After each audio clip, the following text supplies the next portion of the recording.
Tuan Bilal dan ahli jawatan kuasa Masjid Al-Ikhlas yang berkat ini, seterusnya ibu bapa muslimin muslimat dirahmati Allah sekalian. Pertamanya saya memohon maaf kerana kesesakan lalu lintas yang terlalu sibuk hari ini, tambahan Jumaat, hari terakhir kerja dalam minggu-minggu kerja kita ini, campur dengan hujang pula, dan saya sebolehnya bawa laju nak sampai cepat. Orang-orang belakang pula horn tak berhenti-henti nak cepat juga. Terpaksa saya buka tingkap suruh lompat kalau nak cepat. Jadi apa boleh buat tuan-tuan ya, maafkanlah kekurangan saya hari ini. Apapun saya akan cuba membahaskan tajuk khusus bersempena dengan hijratun Nabi sallallahu alaihi wasallam yang baru sahaja kita sambut pada hari Rabu yang lalu, masuknya kita dalam 1 Muharram.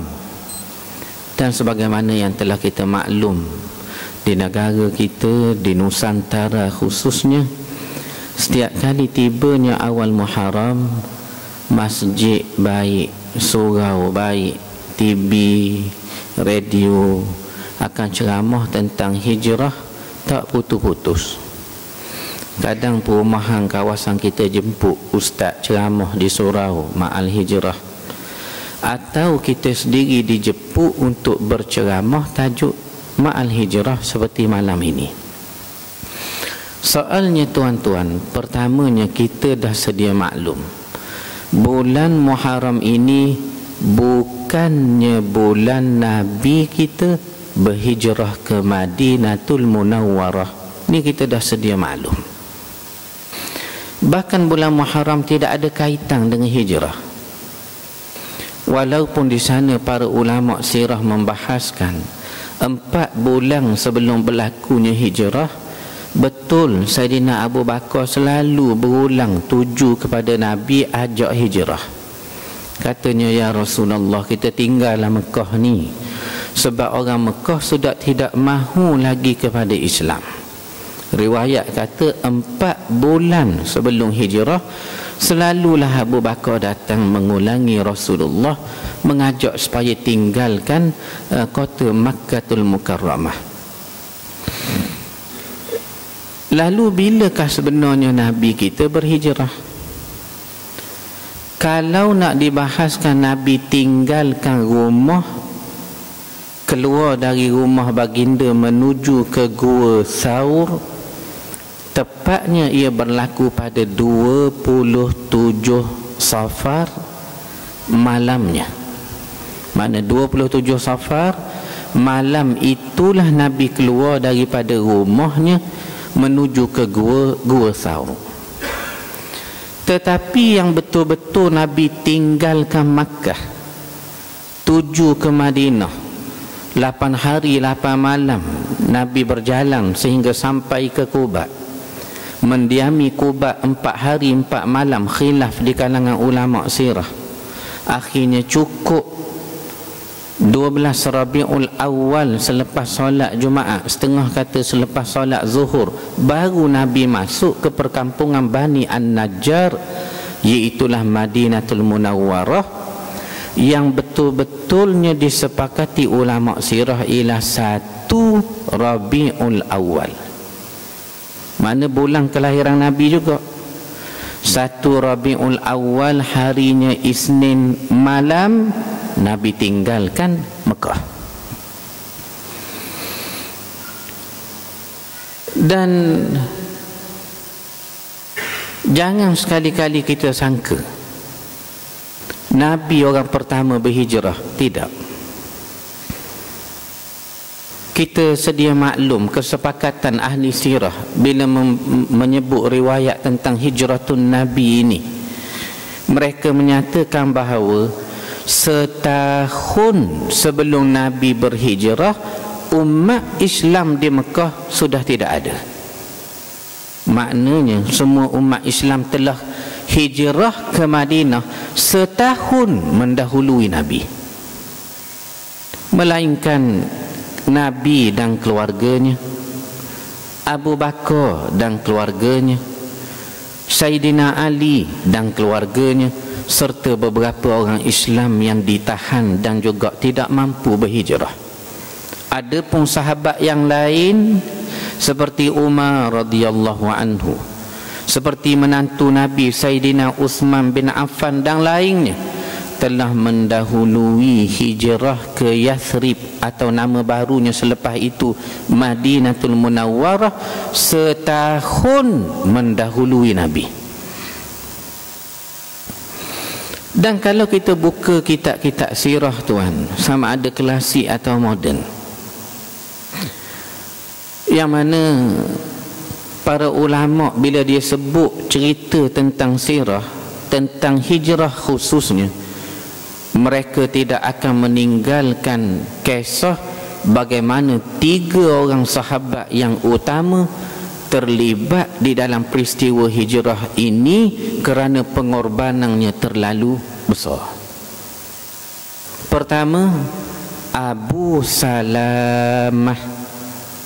Abu Salamah. Abu Salamah ni tuan, hari dia nak hijrah, dia hijrah setahun sebelum Nabi hijrah. Dia bawa isteri dia Ummu Salamah, dan dia bawa anak dia yang setengah riwayat kata umur ketika itu 4 tahun. Lalu dia kata, kita hijrahlah pasal Nabi suruh. Lalu isterinya pun setuju, dukungnya anak, datang satu tempat memulakan langkah nak tinggal keluar dari Mekah. Tiba-tiba iparnya datang. Makna ipar Abu Salamah ni mari. Apa dia kata? Dia kata, Abu Salamah, soal mung nak, terjemah Terengganu tu, ni riwayat Arab ni, biarlah tuan. Soal mung nak pergi ke Yathrib terpulang pada kamu, tetapi isteri kamu Ummu Salamah tu adik-beradik kami. Kami tidak akan biarkan ia pergi ke sebuah tempat yang belum tahu untung nasibnya, apatah lagi beragama dengan agama Muhammad. Lalu dia tarik Ummu Salamah, maka dia bawa lari. Mari pula mertua Ummu Salamah, yakni bapa kepada Abu Salamah, bila tengok menantunya ditarik oleh ahli keluarganya, dia kata, soal kamu nak ambil adik-beradik kamu terpulang, tapi anak mereka cucu kami.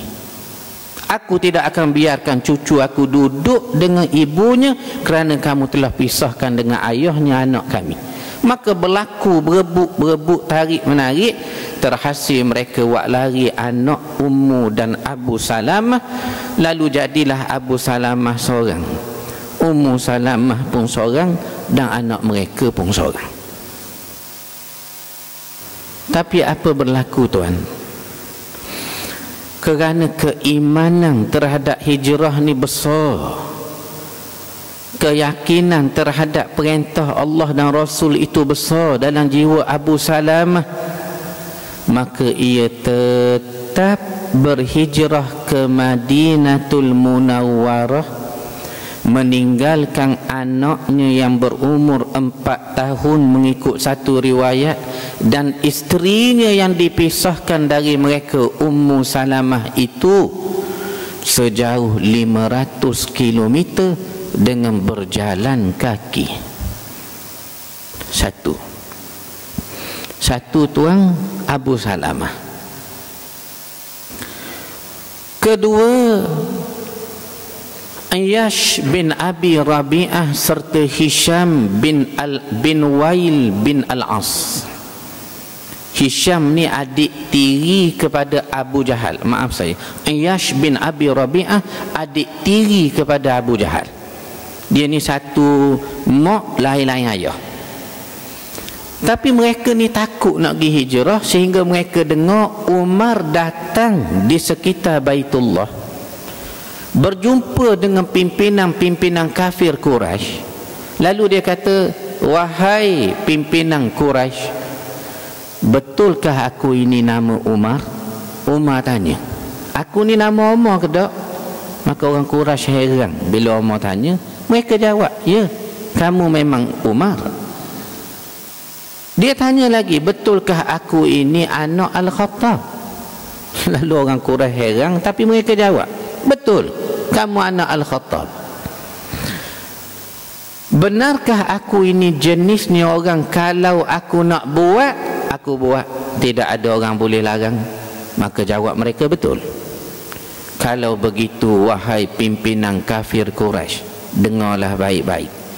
Aku Umar anak Al-Khattab esok akan berhijrah ke Yathrib. Sesiapa yang nak bininya jadi janda dan anaknya jadi yatim piatu, tunggulah aku di mana-mana.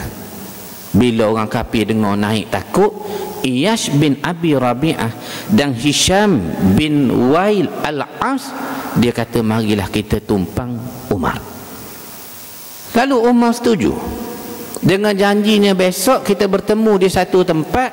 Malangnya tuan, pagi besok Hisham selamat sampai dekat dengan Umar, Iyash selamat sampai dekat Umar, tetapi Hisham awal pagi telah ditangkap oleh orang-orang kafir. Menyebabkan Umar dan Iyash bin Abi Rabi'ah, dua orang inilah telah berjalan 8 hari 8 malam mengendarai unta sehingga sampai ke Quba. Sampai di Quba, alangkah terkejutnya mereka. Sebab Abu Jahal pun telah sampai di Quba. Jangan tuan-tuan kata, alhamdulillah Ustaz, Abu Jahal hijrah juga. Tidak. Abu Jahal sampai ke Quba kerana dia nak bawa balik adiknya Iyash bin Abi Rabi'ah. Tuan tengok, tuan bayangkan, kalau kita kiralah, kalau Abu Jahal ini orangnya Islam, nescaya telah termaktub namanya dalam orang-orang muhajirin sebagaimana disebut oleh Al-Quran daripada suratul Baqarah, daripada suratul Taubah. Baik tuan-tuan, saya nak sambung sikit saja lagi. Ya. Jadi bila Abu Jahal sudah sampai di Quba, dia nak ajak Iyash bin Abi Rabi'ah, adik satu mak lain-lain ayahnya ini, balik. Dia takut ke Umar. Lalu dia pun pujuk. Dia kata, ke mana? Dia kata, Iyash, kamu nak hijrah, hijrahlah, aku tak marah. Kalau kamu nak masuk agama Muhammad pun tak apa, aku pun tak ada daya nak sekat kamu. Cuma Iyash, yang menjadi sungguh-sungguhnya aku dari Mekah sehingga sampai ke Quba ni untuk jejaki kamu, sebabnya adalah kerana mak kita, aku lihat ia telah berdiri di tengah panas yang terik. Lalu ia bernazar. Dia kata gini, demi Allah, aku tidak akan berteduh di tempat teduh selagi anakku Iyash bin Abi Rabi'ah tidak balik ke Mekah. Satu. Dan demi Allah, aku tidak akan menyikat rambutku, biarlah kusuk masai macam ni pun, selagi anakku tidak balik ke Mekah. Lalu dia kata, kerana aku kesian sangat mak kita, itu yang aku mari ni Iyash. Kalau tidak, tak kuasa aku dari Mekah sampai ke Quba. Lalu Iyash katanya riwayat, mari ke siang. Alah tuan, bila mak kita pun sendiri, kalau dengan mak kita tak lawan. Bila dengan mak, Allah, lemah semangat kita. Sebab tu mak kita kalau dia kata, dia telefon, mak balik, kita kata, baru minggu lepas balik, tapi tak apa, balik. Kita tanya, kenapa mak suruh balik? Kan baru minggu lepas saya balik. Aku nak suruhmu menikah. Kita kata, menikah? Kan saya ni menikah dah. Tak kira menikah juga.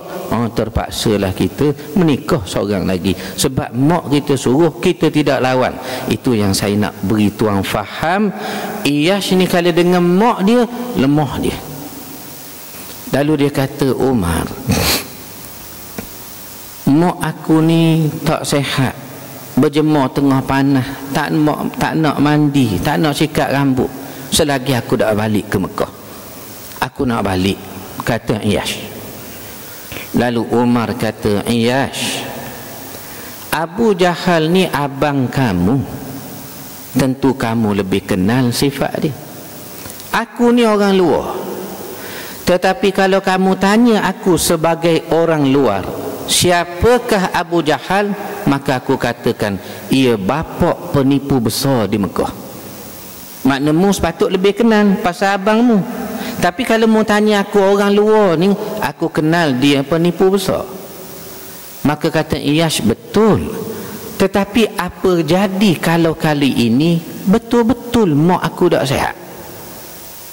Maka tak cakap nak bujuk Umar, Iyash berkerah nak balik. Maka kata Umar, kalau kamu nak balik juga terpulanglah, cuma tinggalkan untamu itu, ambillah untaku ini, kata Umar. Sebab unta Umar ni laju, baka merah. Nabi kita hijrah tuan dengan unta bakanya merah yang Nabi beri nama Al-Qaswah. Kita baca riwayat, tunggangan Nabi dalam hijrah satu ekor unta bakanya merah terbaik, dan Nabi beri nama Al-Qaswah sehingga Nabi nak buat haji terakhir, haji wada' atau wida'. Bahkan kita tahu Nabi kita ni buat haji sekali sahaja dalam hidup. Nabi kita buat haji sekali sahaja dalam hidup baginda. Hajinya jenis hajinya kiran. Ketika itu Nabi mengenderai, kata riwayat, binatang terbaik dimiliki Nabi. Apa dia? Unta merah, nama Al-Qaswa itu. Lalu kata Umar, turun daripada untamu, ambil unta aku. Kalau kamu berasa tak sedap hati tengah jalan, pusinglah balik, mari dengan unta aku ini, kerana unta aku ni laju. Maka ditukar Iyash. Akhirnya di tengah padang pasir, Abu Jahal tak larat nak kejar, laju untanya Umar. Lalu dia kata, Iyash adikku, turun sekejap, kita berehat. Tak boleh makan cendol, agak saya lah. Dan ni cerita lama kan, cendol ke, naik bak dulu, lopak tikang, benda ni tepung bunga. Dan ni cerita zaman dulu, kuih-kuih dulu lah agaknya. Lalu bila dia turun dari untanya, dijatuhkan ia, dipukul kakinya, lalu diikat tangan dan dibawa balik, diarak di Mekah. Nah, ni dia tuan, dah sampai ke mana? Quba dah. Dituruk, dibawa balik ke Mekah. Begitu juga apa yang berlaku kepada sahabat ketiga, namanya Suhaib Ar-Rumi. Tuan dengar namanya saja tuan dah tahu orang ni bukan Arab. Suhaib Ar-Rumi, orang Rom. Manakib hidup dia, sejarah hidup dia cerita janggutnya merah, orang Rom. Datuknya Arab, tetapi kerana mereka dah lama duduk di Rom, dia sudah tidak boleh bercakap Arab lagi. Katanya waktu dia mari ke Mekah dulu, dia ni fakir miskin. Lalu dia berniaga di Mekah, menjadi kaya raya jutawan Mekah. Pada hari ia nak hijrah, lalu ia pun keluar dari Mekah dengan membawa hartanya yang terlalu banyak. Lalu ia dikepung oleh orang-orang kafir di tengah jalan. Setengah riwayat kata di Tanaim. Siapa Tanaim? Ditahan. Lalu kata mereka, Suhaib, kamu datang dulu fakir miskin. Bila kamu dah masuk agama Muhammad, hari ini kamu nak keluar dari Mekah dengan bawa harta kekayaan kamu. Kami penduduk Mekah yang mengkayakan kamu. Demi Allah, aku tidak akan biarkan kamu keluar dengan harta ini, melainkan kamu akan dibunuh. Maka Suhaib kata, ginilah wahai orang-orang Mekah, kalau kamu ambil harta aku semua sekali dan kita tukar dengan tawaran, kamu lepaslah aku pergi ke Madinah. harta aku ni ambil lah semua sekali, tapi lepaslah aku nak pergi ke Madinah. Maka aku makna rasa terima kasih sangat kalau kamu boleh terima cadanganku. Lalu orang kafir mesyuarat sekejap, mereka setuju merampas hartanya termasuk sepatunya. Allah tuang, selipar pun diambil. Lalu Suhaib meninggalkan Makkah sejauh 500 km dengan berjalan kaki tanpa selipar. Allahu Akbar tuan. Kita baca sirah, kata ulama sirah, kalau mau baca sirah menangis, kerana kita ni antara orang yang menumpang rahmatnya mujahadah orang terdahulu. Orang terdahulu ni yang disebut ulama sirah. Kalau cerita hijrah, 3 orang ini akan diterangkan terlebih dahulu bagaimana cabaran mereka setahun sebelum Nabi hijrah. Nabi kita ni tuan, bila mana Abu Bakar mari kata Rasulullah kita hijrah lah, di Mekah dah tak ada orang Islam dah, yang ada keluarga kamu, keluarga aku dan keluarga Ali. Nabi kata tunggu, aku masih mengharapkan wahyu Tuhan turun untuk kami berhijrah. Maka katanya Abu Bakar setiap hari jumpa Nabi bawa unta, bawa dah dia jumpa, kata Rasulullah kita tinggal dalam Mekah. Bila Nabi buat keputusan tunggu perintah Allah, maka riwayat menyebut Abu Bakar pulang mengheret 2 ekor unta yang telah dia siapkan awal-awal kalau Nabi nak berhijrah itu, lalu diikat di sebatang pokok dan diberi makan daun-daun yang gugur dan luruh serta kering selama 4 bulan. Maknanya tuan, kalau mengunduh bulan Muharram, Zulhijjah, Zulqaedah, Syawal, bulan Syawal Abu Bakar dah pergi dah jumpa dengan Nabi kalau Nabi nak tinggalkan Mekah. Baik, 26 Safar, apa yang berlaku menyebabkan Nabi keluar malam itu tinggalkan rumah baginda? Di Darun Nadwah. Di Darun Nadwah. Darun Nadwah ini pusat ataupun tempat operasi pemerintahan Makkah, yang mana Darun Nadwah dibina pada zaman Hashim, moyang Nabi, atau nama sebenarnya Amru. Moyang Nabi Hashim ni tuang, nama dia sebenar Amru, tetapi dipanggil orang Hashim kerana Al-Hashim dalam bahasa Arab maksudnya yang memecahkan.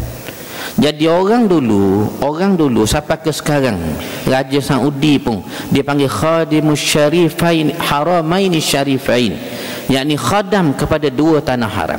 Mereka beri makan orang haji, beri kitab, beri keperluan. Kerana dari dulu lagi sejarah orang memerintah Mekah, dia akan beri makan dan minum kepada orang mari buat haji. Ini disebut oleh Al-Quran dalam surah Taubah, aja'altum siqayatal haji wa imaratal masjidil haram kaman amana billahi wal yaumil akhir. Adakah kamu sangka dengan sebabmu beri minum orang haji, beri makan orang haji, maka kamu selamat daripada seksaan Allah kalau kamu tidak beriman pada Allah? Dan kamu yakin, saya tak apa, saya dah beri makan orang haji dah, saya pun lebih kurang macam orang beriman juga. Adakah begitu? Quran menyebut akan orang terdahulu yang menjaga 2 tanah haram, yang ni antaranya Makkah pada peringkat awalnya memang beri makan orang haji dan minum orang haji. Lalu Amru dipanggil Al-Hashim. Hashim ni maksudnya yang memecahkan. Sebab apa? Bila orang haji mari, dia pikul roti, dia pecahkan sikit seorang, bagi. Jadi orang Mekah kenal dia Amru, pimpinan Mekah, maka dipanggil Amru. Saya tak dapat lagi. Tetapi orang luar dari Mekah, dia tak kenal nama sebenar, maka dia panggil dalam bahasa Arab. Orang pecah roti, mari ni saya tak dapat lagi. Al-Hashim, mari sekejap. Hashim, mari sekejap. Hashim, sejak itu dikenali namanya Hashim. Ya, Jadi Darun Nadwah dibina pada zaman Hashim. Setengah riwayat kata di Darun Nadwah 26 Safar itulah orang-orang kafir Quraisy seramai 11 kabilah telah berbincang bagaimana kita nak buat Muhammad ni. Ramai dah orang masuk agama dia, kita pun jadi pecah belah. Maka 3 usul dicadangkan hari itu. Pertama, kita penjarakan Muhammad sampai mati, seperti kita penjarakan penyair-penyair terdahulu seperti Az-Zuhair dan An-Nabirah. Maka iblis yang menyamar sebagai lelaki itu, dia kata kalau kamu penjara, kawan-kawan dia akan mari bebaskan dia. Lalu dicadang usul kedua, kita buang daerah. Lalu iblis kata kalau kamu buang daerah, tempat kamu buang dia itu akan menjadi huru-hara pula dengan agama dia. Maka Abu Jahal bangun, dia kata kita bunuh sahajalah. Okey, lalu nak bunuh macam mana? Caranya begini, minta setiap kabilah seorang lelaki gagah, biar cukup 10 orang, yakni 10 kabilah. Kita bagi sebilah pedang setiap orang dan lumurkan racun di pedang itu. Kalau Muhammad ditetak kemudian dia terlepas, 2-3 hari dia mesti mati kerana kesang racun. Adapun kita 10 orang yang dipilih ini hendaklah membunuh Muhammad secara serentak. Mengapa dia tak buat seorang tikam, hak lain pegang kaki, tangan? Kenapa tak buat gitu, tuan? Jawabnya begini, kalau dibunuh 10 orang tu tetak Nabi serentak, maka ke-10 kabilah menjadi tanggungjawab untuk diterima diat, membayar diat kepada Bani Hashim. Maka dia kata kalau kita 10 kabilah, Bani Hashim tak boleh lawan kita, pasal kita 10 kabilah. Ketika itu kita tawarkan Bani Hashim, ginilah Bani Hashim, anak cucu kamu kami sudah bunuh, jadi kami tak nak berperang. Kalau kamu berperang pun kamu kalah, kami 10 kabilah. Kami tawarkan kepada kamu Bani Hashim ini 100 ekor unta. Mari kabilah kedua, aku pun nak beri 100. Mari kabilah ketiga, kami pun nak beri 100, maka jumlahnya 1000. Tentu Bani Hashim akan terima, kata Abu Jahal. Maka setujulah mereka. Malam itu mereka mengepung Nabi. Tuan-tuan, mereka kepung 10 orang.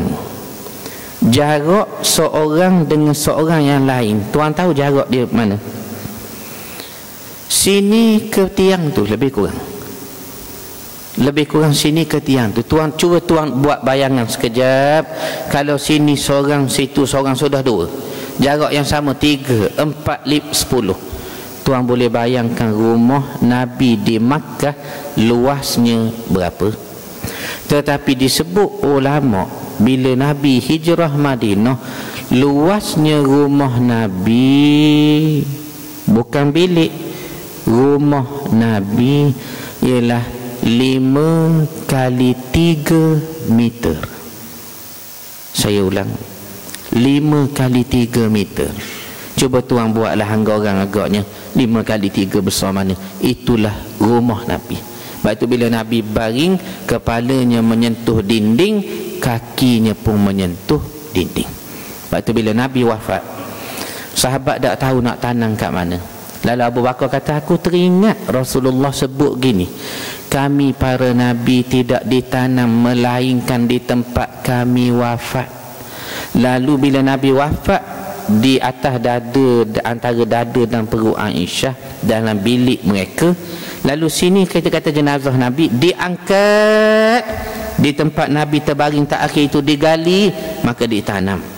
Makna apa yang ada sekarang di Madinatul Munawwarah dalam Masjidin Nabawi, itulah rumah dan bilik Nabi, dan itulah tempat Nabi wafat. Dia tak ada kata tanam depan sikit, tak, di situ.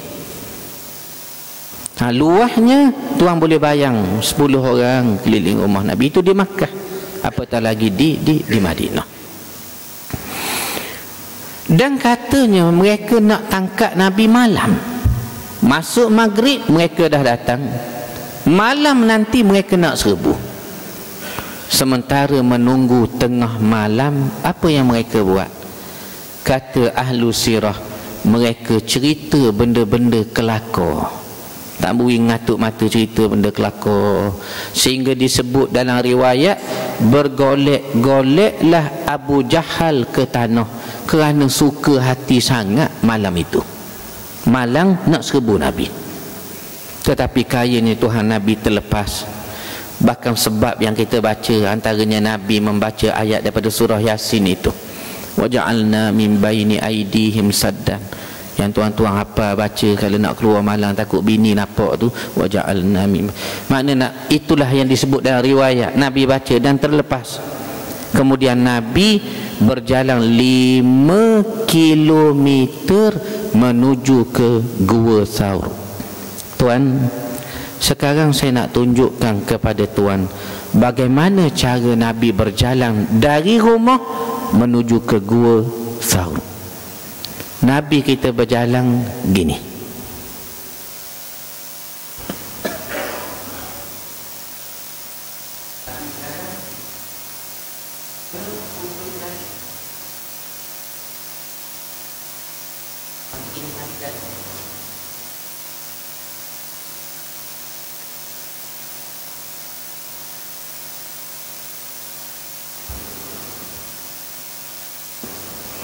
Jarang orang ceramah ni berlaku siapa gitu. Biarlah satu orang faham je.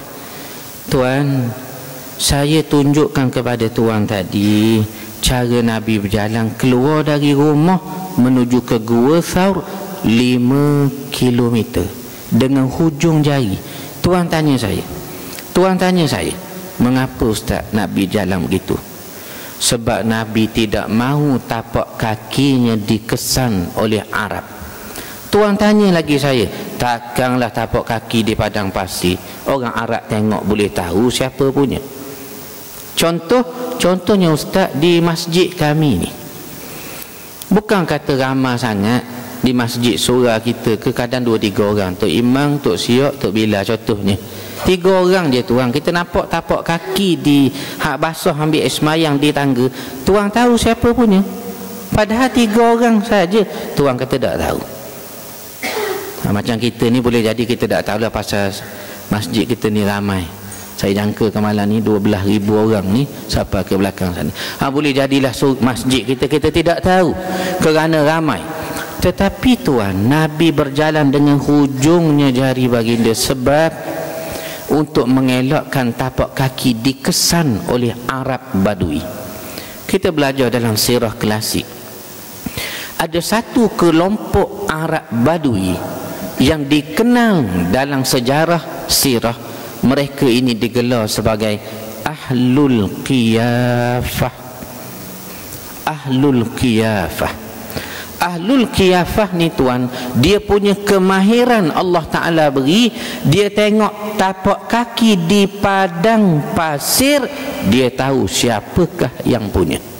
Ini dipanggil Ahlul Qiyafah. Hidup sejak zaman jahiliyah, turun-temurun ada golongan seperti itu.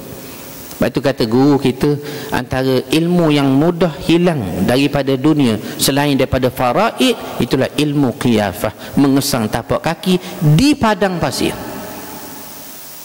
Maknanya bukan kesang tapak kaki, di padang pasir. Maka Nabi berjalan dengan ujung jari. Kemudian Nabi naik di dalam Gua Thaur. Allah menyebut dalam Al-Quran, was-sabiqunal awwaluna minal muhajirin wal ansar alladzina tabauhum bi ihsanir radhiyallahu anhum wa radu'an. Bahkan ayat menyebut idhuma fil ghar dalam ayat dalam surah yang sama. Ingatlah ketika 2 sahabat itu dalam gua, idhuma fil ghar idh yaqulu li sahibih, ingatlah juga ketika ia berkata kepada kawannya, la tahzan innallaha ma'ana, jangan takut Abu Bakar, Allah ada dengan kita walau kita duduk 2 orang dalam gua ini. Nabi duduk dalam Gua Thaur tuan-tuan 3 hari 3 malam, 27 bertolak, 28, 29, 30.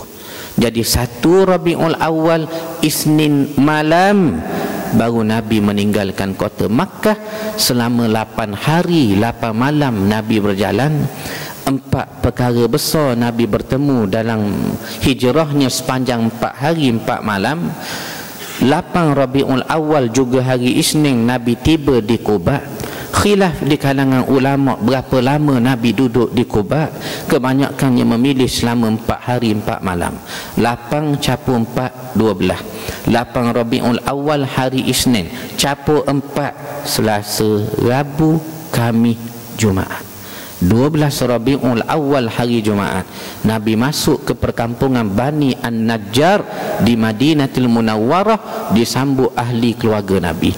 Tuan kena faham mengapa ada ahli keluarga Nabi di Madinah, sedangkan tadi kita kata Nabi duduk di Mekah bersama ahli keluarganya. Ingat baik, toki Nabi namanya Abdul Muttalib.